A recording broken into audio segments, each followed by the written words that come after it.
जय श्री राम, जय श्री महाकाल। एनएचपीसी एक ऐसी कंपनी जिसने काफ़ी हद तक बहुत लोगों को लंबे समय से परेशान कर रखा है और समझ नहीं आता है लोगों को कि यार इस कंपनी का एग्जैक्टली करे क्या। एक ही दायरे में चल रही है, उधर ही घूम रही है। और अब तो जाके भाई साहब 52 वीक लो मार दिया इस कंपनी ने। अब क्या और खराब कुछ हो सकता है क्या इस कंपनी के साथ? इन सारी चीज़ों के ऊपर एक डिटेल वीडियो आपके सामने है, बट ये ध्यान रखिएगा ये कोई बाइंग सेलिंग रिकमेंडेशन नहीं है। इसको प्लीज़ बाइंग सेलिंग के हिसाब से मत देखिए, इसको प्योरली एजुकेशन पर्पज़ के हिसाब से देखिए और समझिए कि किस तरह से ऐसी कंपनियों को लॉन्ग टर्म के लिए सोचा जाता है और समझा जाता है। और अगर इसके अलावा आप मेरा एक्सक्लूसिव कंटेंट देखना चाहते हैं तो इस वीडियो के नीचे ज्वाइन का बटन है यार, उसको दबा दीजिए और ओनली मेंबर्स वाला जो पार्ट है उसका मेंबर बन जाइए। और वहां पर एक ही नारा चलता है, यू कमेंट आई मेक। आप जो भी कंपनीज के ऊपर कमेंट करते हो मैं नाम के साथ आपको बताता हूं कि आपने जो क्वेश्चन पूछा है उसका क्या करना है। तो वर्थ है, कोई डाउट नहीं है। अब एनएचपीसी के ऊपर बात करते हैं। ऑफर फॉर सेल हुआ है 6% का। Now what is offer for sale? Offer for sale का मतलब होता है गवर्नमेंट जो कि इसकी प्राइमरी प्रमोटर है, इन्होंने कहा है कि हम 6% अपना स्टेक बेचना चाहते हैं, तुम लेना चाहते हो क्या? गवर्नमेंट बेच रही है अपना स्टेक, पब्लिक से बोल रही है तुम खरीद सकते हो, अगर खरीदना है तो खरीद लो। भाव चल रहा था 76 77 का, ऑफर फॉर सेल आया 71 का। कोई क्यों नहीं खरीदेगा? तो भरपूर एप्लीकेशंस आ गई।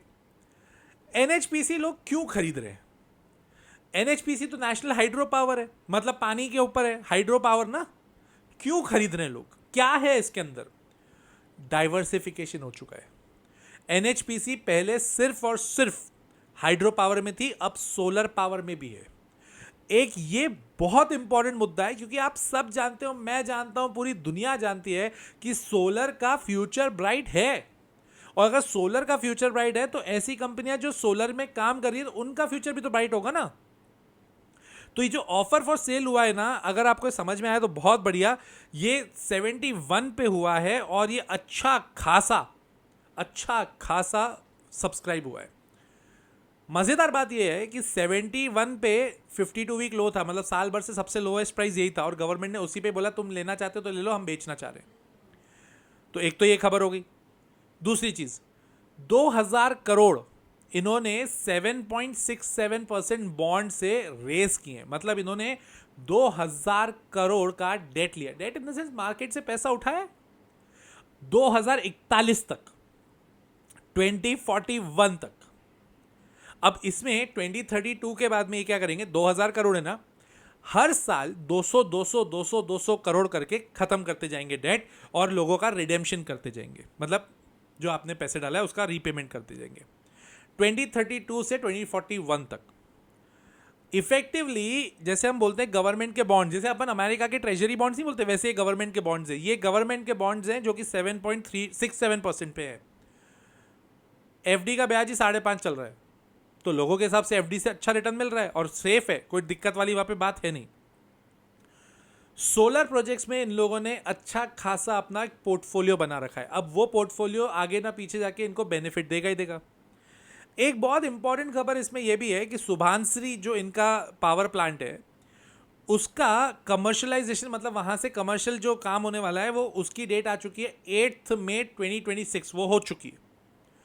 मतलब वो एक पॉजिटिव बात है, वो एक पॉजिटिव इंटेंट है, आप ये ध्यान से समझिएगा। उस वहां से अब रेवेन्यू तगड़ा आने लगेगा और 1000 मेगावाट्स का वहां पे कैपेसिटी हो चुका है।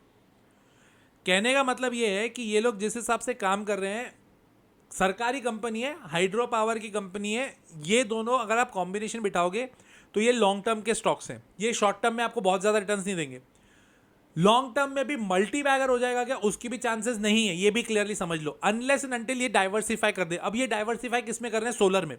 अगर सोलर में ये लोग अच्छा खासा काम करने लग जाएंगे तो जाके स्ट्रॉन्ग डाइवर्सिफिकेशन होगा और वहां पे जाके आपको मल्टी बैगर रिटर्न्स मिलेंगे। अगर सिर्फ हाइड्रो में है तो एसजेवीएन की हालत हम देख चुके हैं। एसजेवीएन भी अच्छी कंपनी कहलाई जाएगी, अभी तो नहीं क्योंकि उसके 2 प्रोजेक्ट्स फेल हो गए थे, पर वो भी कंपनी ठीक थी। हाइड्रो पावर में हमेशा प्रॉब्लम आती है। अब कहीं पे भी बाढ़ आ गई तो हाइड्रो पावर का प्लांट निकल गया, मतलब काफी लॉस। एनएचपीसी को भी तो हुआ है ना लॉस। अगर ये डाइवर्सिफाई करते जाएंगे तो जाके ये कंपनी स्ट्रांग बनती है, जो बन रही है। ठीक है, तो इसको ध्यान रखिएगा। प्राइस अर्निंग रेशियो 18 का है, ये अभी भी सस्ती है, ये इस भाव पे भी सस्ती है, 52 वीक लो पे जाने के बाद तो और सस्ती है। एसजेवीएन का 45 है और इंडस्ट्री का 29 है। एनटीपीसी का कम है क्योंकि एनटीपीसी तो थर्मल हो गई, वो तो 12 पे है। वैल्यूएशंस अच्छे हैं, रिजल्ट्स अच्छे नहीं है। कैसे? क्वार्टरली रिजल्ट्स मार्च 25 मार्च 26 को अपन कवर करते हैं।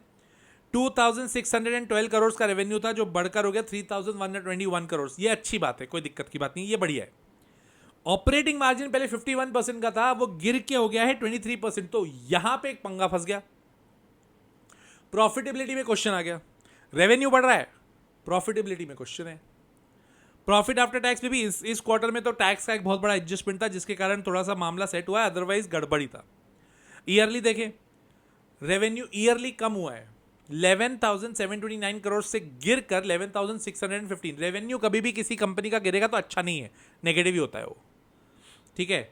ऑपरेटिंग मार्जिन पहले 53% का था, 45% का, ये भी नेगेटिव है, ठीक है। और प्रॉफिट आफ्टर टैक्स 3,134 करोड़ से गिर कर 3,055 करोड़।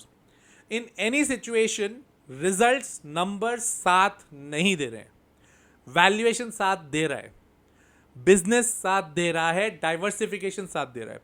फ्यूचरिस्टिक सोच रहे हो तो ठीक है, इसके क्वार्टरली रिजल्ट्स बहुत गहराई से देखने पड़ेंगे, मार्च क्वार्टर के बेसिस पे आप इन्वेस्ट नहीं कर सकते।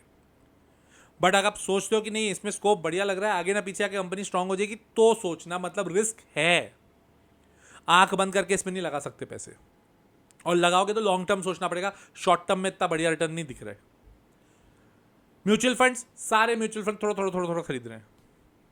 अब अगर म्यूचुअल फंड्स खरीद रहे हैं ना तो इसमें कॉन्फिडेंस थोड़ा बढ़ता है, इसमें कोई डाउट नहीं है, होना भी ऐसे ही चाहिए। सारे म्यूचुअल फंड थोड़ा खरीद रहे हैं तो ठीक है। प्रमोटर की बात करें, 67% प्रमोटर के पास अभी तक है, मतलब शेयर होल्डिंग पैटर्न में, विच इज गुड। और अभी 6% जाएगा, है ना। 61% अभी भी अच्छा है। FIIs 10% पे हैं, DIIs भी 10% पे, और पब्लिक 9% पे ही है। तो इफेक्टिवली अगर आप देखोगे, अगर पब्लिक की शेयर होल्डिंग 15% से कम है तो it is considered as a positive sign, right. Mix review हो रहा है ना 100% आप खरीदने पे जा सकते हो, ना 100% आप एग्जिट करने के बाद सकते हो, ना ऐसा भी नहीं सोच सकते कि इसको लेना ही नहीं है, क्योंकि सोलर में आ गया। ये सोलर इसका क्रिटिकल पॉइंट आ रहा है। अगर आपको इतने डिटेल में सारी चीजें सीखनी है तो आप सबको पता है मेरा कोर्स है द लॉजिकल इन्वेस्टर, जिसकी नई बैच 15 जून से चालू हो रही है। अब उसमें 10 से 11 लोगों की सीट ही बाकी है। वो बैच साइज में छोटा लेता हूं ताकि मैं आप लोगों से कनेक्ट कर पाऊं। It's a 1-to-1 class, 1-to-1 in the sense batch होती है, फिर मैं आप लोगों से बातचीत भी करता हूं। फंडामेंटल टेक्निकल एनालिसिस सिखाया जाता है, एंट्री एग्जिट कैसे लेनी है वो सिखाया जाता है, और प्योरली नॉलेजेबल बेस्ड। अगर आप सच्ची में नॉलेज बढ़ाना चाहते हो ना तो वो कोर्स आपका है, ठीक है। तो रजिस्टर करा लीजिएगा, स्क्रीन पर नंबर है, आप कॉल भी कर सकते हो, व्हाट्सएप, जो आपका मन है वैसे कर सकते हैं।